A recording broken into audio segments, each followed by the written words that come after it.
There are a few questions in here. The first question is, can you explain what the Bodhisattva's precepts are? Bodhisattva's precepts. Have you already taken the 3 refuges and the 5 precepts first? People taking the Bodhisattva's precepts have to have taken the 3 refuges and the 5 precepts. If they do that, it will be doing it accordingly instead of suddenly get into Bodhisattva's precepts. What are the 5 precepts? Let's put Bodhisattva's precepts aside first and briefly talk about the 5 precepts. Of course, the 3 refuges, taking refuge under the Buddha, the Dharma, and the Sangha. Of course, there is a ceremony for it. There's a lot of meaning in it. So you have to understand the meaning, and you have to participate in the ceremony, and you really have to pay attention when we're doing the ceremony of taking the 3 refuges. That is outside the question. That you have to do. What are the 5 precepts? Abstaining from killing, abstaining from stealing, abstaining from sexual misconduct, abstaining from lying, abstaining from intoxicants. So these are the 5 precepts. And you have to know the meaning of each one of these in detail. It's not so simple on the superficial meaning of it. You really have to dig into it. It's what exactly is the meaning of not killing, not committing sexual misconduct, not stealing. It contains subtle meaning in it. For example, stealing. If you already have taken this precept, you access the computer and you start to download other people's information that has copyright, you are stealing. So it's very subtle. People may have thought that they have taken the 5 precepts, and then they're breaking it every day because they misunderstand the precepts. They don't get to know the details. Because finally, these 5 precepts, if the subtlety of each one precept is further developed, it becomes the precepts of the monk, precepts of the nuns, 250, 348 of the nuns. So the 250 precepts of the bhikshus or the monk and 348 precepts of the bhikshuni or the nuns are developed from this 5. It's just the subtlety and the detail of it, it's all developed into a variety of precepts. So you can see how subtle each precept is. But being just an upasaka or upasika or layman, you don't have to follow the extreme subtlety of each, 250 or 348, but you really have to have even the general guidelines you need to know, not just taking the precepts and that's it, and you don't know the detail. Taking it, the second step is to learn the details and follow them. And some people think that by taking precepts, I'll be under confine. Everything I do will be under restrictions. Now it's restricted. I can do whatever I want before I take the precepts. Now I've taken the precepts. It seems that I'm living under a prison. That's a misconception. When you have taken the precepts, you live more joyfully. You live more peacefully. You feel more freedom in your spirituality. We usually think the opposite. We thought that we're taking the precepts, we're being restricted, but it's not true. You've taken those precepts, you're more peaceful, you have more joy, because you know that you won't make any mistakes. You know that you won't create bad karma. You're not only knowing it, actually you're doing it. That means you're not creating any bad karma. And remember, bad karma leads to bad result. In retribution, for bad karma you suffer. If you're not creating any bad karma, you don't have to suffer in retribution. Apart from that, or if you follow the precepts, you're creating good karma. When you're creating good karma, good results will come. Imagine when all the good effects come, would you be happy?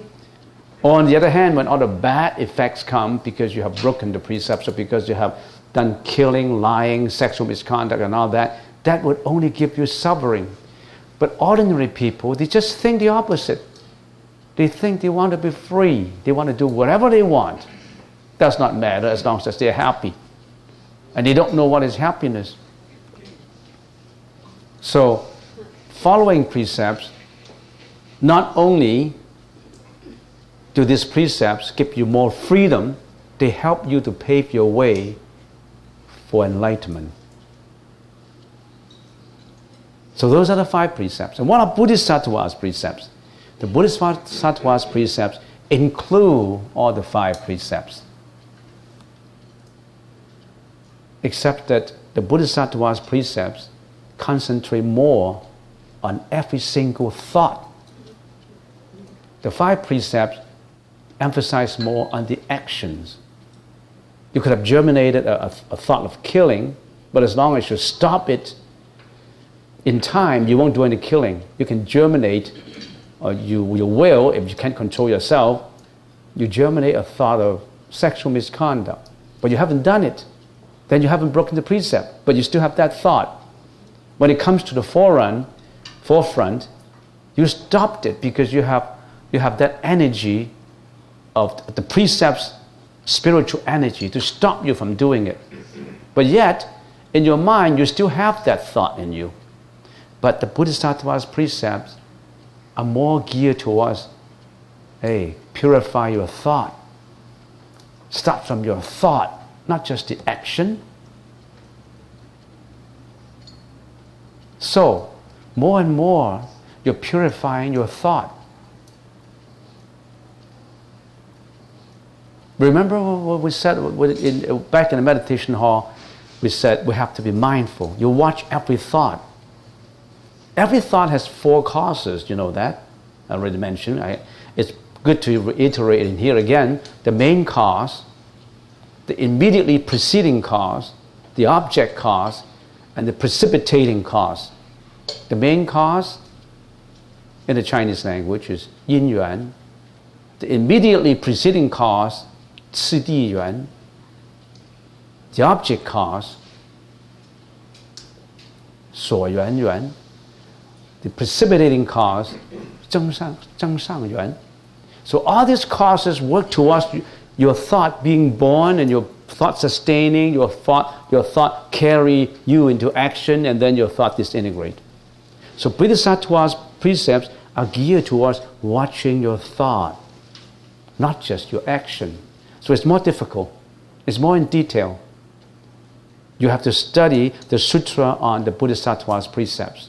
There are a few sutras who specify the Bodhisattva's precepts. They all lay down in there.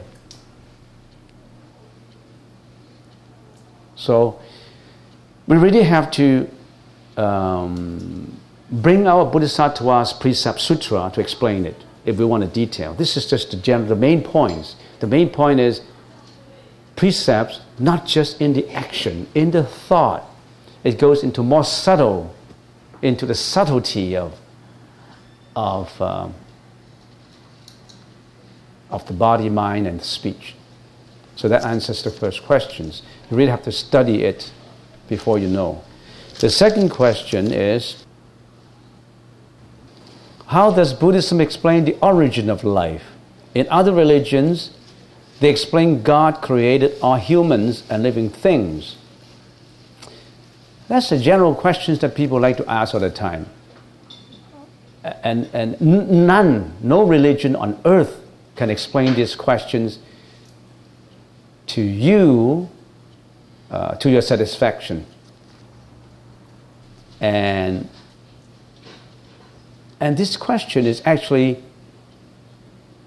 a loop in itself. In other words, you can never find the answer. And the Buddhist teaching has a few explanations for this. There is the temporal explanation and the spiritual explanation for the origin of life. Let's get to the easy part first, the temporal explanation. Billions and billions and billions of years ago, people from heaven, people in heaven, they enjoy happiness, longevity, but they still die. They're not ultimate. The Buddha told us that heaven is not ultimate. You have to go beyond heaven. Your nirvana, it's beyond heaven. Because why in heaven? If you have done meritorious deeds, you'll be reborn in heaven. Enjoy joy and longevity, but you still die.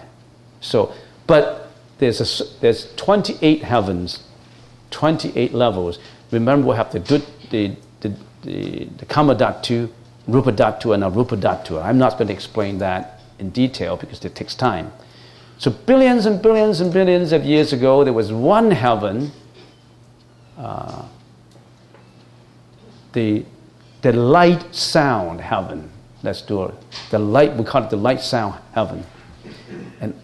And beings in there, or part of the beings in there, they come down to this world.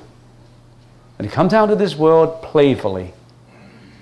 And they eat or they enjoy whatever in this world provide. And after they have taken this, after they have consumed it, their karma increase in retribution, and they can't go back. They can't fly back to where they belong, and they stay on this earth. If you really want to trace the most immediate origin, that's the origin. You're from another beings. They came down, and that's the origin. But then that's just a temporal explanation. What is the spiritual explanation? Goes beyond our comprehension. Time has no beginning and no end. The origin of it, you can't trace it. Where does the wind come from? The most prominent scientists would not know the answer. Where does wind come from? Wind comes because of many causes. Because of the change in humidity, change in wind speed, because of, you name it. So many causes. No scientist on earth can tell you where does wind come from. Because what is the origin of life? So many causality put together that we exist. So many causes. We can put causes under category. We cannot identify one because it's impossible. There's no one cause that explains it. Where does the wind come from? Nobody knows. Wind comes because of so many causes. Not without a cause. So many causes to make it happen. And the Buddha knows. Because the Buddha goes beyond origin, beyond the understanding of origin, beyond comprehension. We always live in a world of duality. We always say there's a beginning, there's an end, there's a high, there's a low, there's love, there's a hatred, there's the healthy, there is the sickness, there's the poor and the rich. We always compare. We like to compare. Logically speaking, if you think there is the origin, there must be an end. If you believe there's an end, that's nihilism. If you believe there's an end, it's a very dangerous belief. The end, that means no more existence. Is it possible to have an end? When this body dies, it goes to the next body, goes to the next body, goes to the next body. It has no end.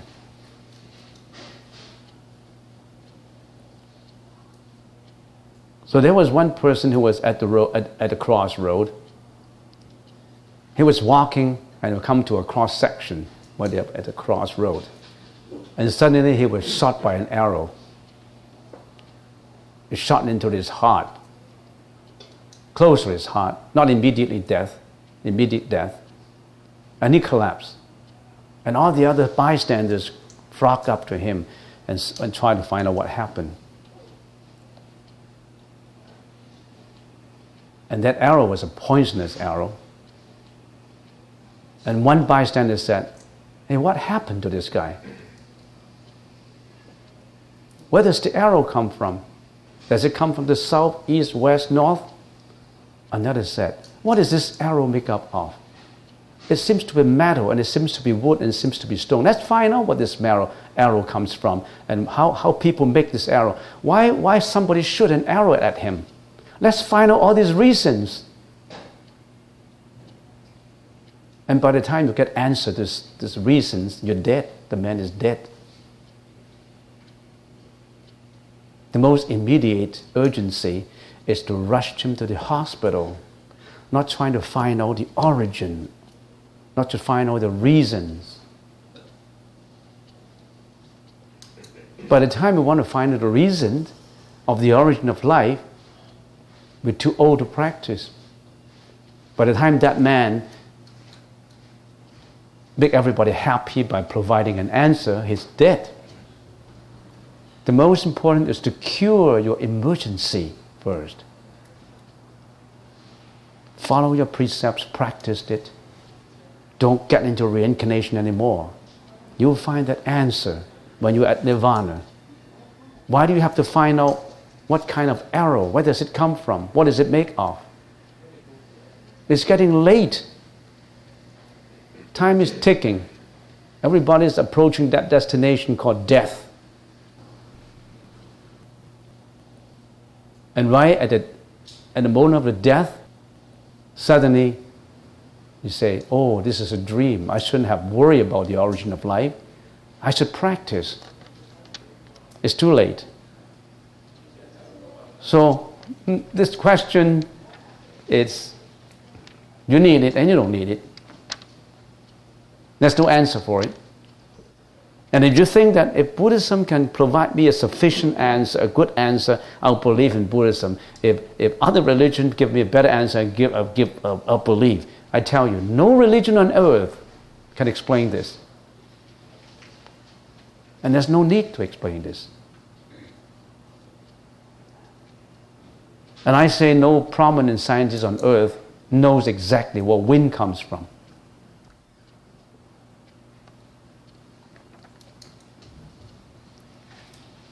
And that's all for this answer. I don't want to linger on. Next question. When we talk about 10 kinds of wrongdoing, 3 with the body, 4 with the speech, and 3 with the mind, we mention frivolous speech. What is this, and how does it generate bad karma? From the speech, or from the mouth, from the speech, we have 4. We could do 4 wrongdoings. Lying, slandering, tattletale, frivolous speech. What is frivolous speech? Frivolous speech is not truthful speech. For example, if you met someone who really looks bad, on that particular day, she's not dressing properly, and she's not that good, and she feels yucky, and she's quite emotional, and doesn't feel good at all, and she doesn't appear to be in her best demeanor. And then you come up to her and say, "Hey, you look beautiful today." So that's frivolous speech. You're not being truthful. And you could be talking meaningless things. child play things. That does not help anybody. That's wasting time. It's not truthful. That is not necessary. Those are frivolous speech. And how does it create bad karma? It creates the karma of ignorance. It squander your valuable time away. You're wasting your time doing frivolous speech. Chit-chat all the time instead of practicing. You're going to different places, different residences, and chit-chat and doing all this nonsense talk. That's frivolous speech. You're wasting time. Time is too precious to be wasted because the clock is ticking for everybody. You may not notice it. It's ticking. And I see people now, which I remember their appearances 5 or 6 years ago. They look much younger. They're not growing any younger. Everybody is getting older and older and older. Your energy is getting weaker and weaker and weaker. Your machine, the functioning of your machine is not improving every day once you get beyond 50.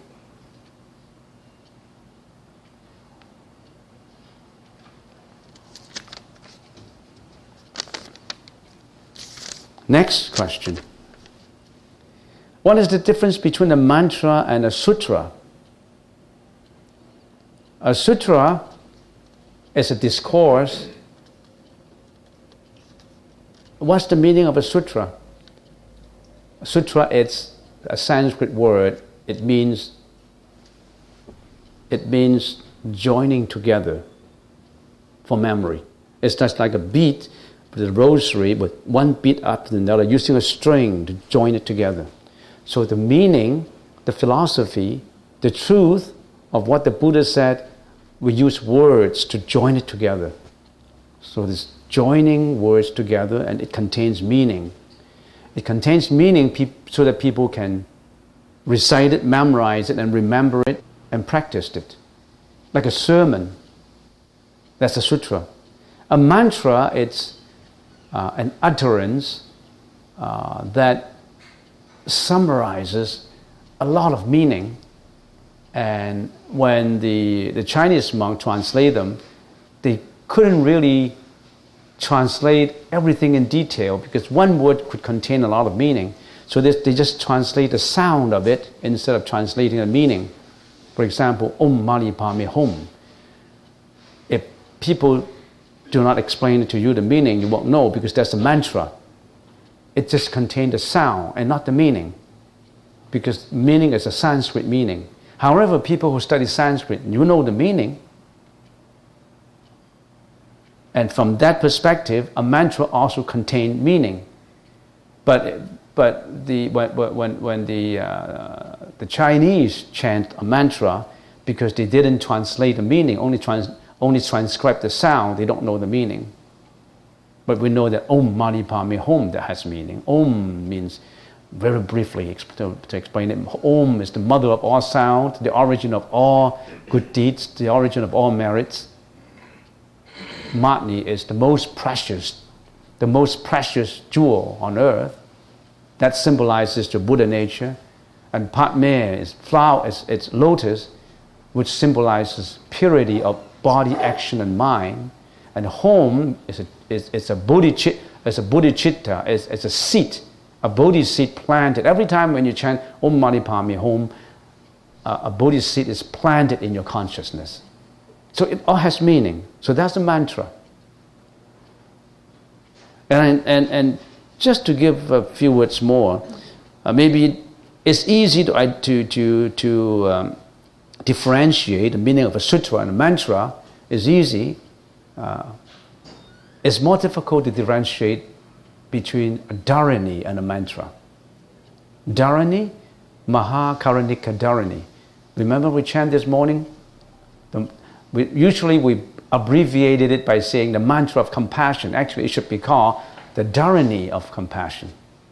Dharani is a longer version. Mantra is a short version. It's a short, we call it mantra. Long, we call it a dharani. So, Mahakaranika Chitta Dharani. Maha means big, Karanika means compassion, Chitta means mind, and Dharani means a long version of a mantra. Okay, that explains the question. And the second last question. First, thank you for what the temple has been doing to help us build up healthy spirits. I know the importance of the healthy spiritual life in this materially oriented world. As a parent, I would like you give us some advice or suggestions of how to help the next generation, especially the youth, to build up healthy spiritual life. Yeah, it's absolutely important to pay your attention to the younger generation. But the spiritual life is the second step. The first step is the temporal life. When you're with the younger generation, you should set yourself up as an example first. You have to practice what you preach. In other words, you have to practice kindness, compassion, generosity, endurances. You see, you practice the 6 parameters. The first one is charity, giving out. You teach your children to always be generous. Don't be egoistic. Generous, to give out your help, helping others, being kind to others. That is charity. The second one is morality. Build up a good morality standard, or teach them a high morality standard. How? Watch their behavior. Be honest. You know that, all those temporal code of ethics. And then endurances. Don't be angry all the time, and endure. And if you endure more, then you build up your power inside, and then you're more flexible. You're not working just on impulsive feelings, and all that you can teach. In other words, you start with all this moral code yourself by practicing it yourself.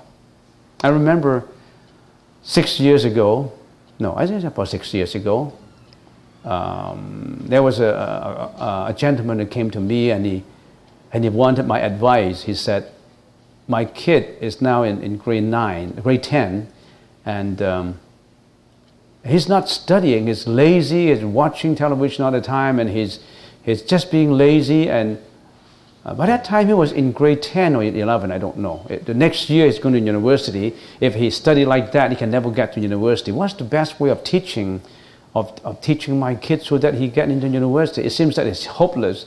He's getting very low grade at school. And then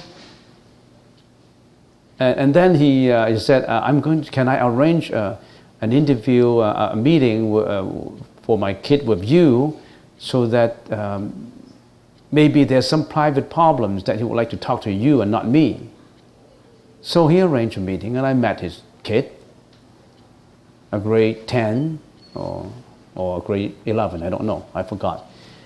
And then after a long discussions, I found out something that the kid didn't even dare to speak up. What did he say? He said, just to summarize it, he said, my dad wanted me to be hardworking and work all the time, and how can I do it? You see, my mom, she got up 1 o'clock in the afternoon, and every night she stayed to watch television until 3 o'clock midnight, and she's always enjoying television, and she's always pushing me to work hard, but she herself is lazy. So how can a lazy mom teaches her kids to be diligent, could be hardworking? You're not setting up an example. And I try to help, and there's a long story. And I think the kid now is at McGill University, graduating this year, or actually graduating last year.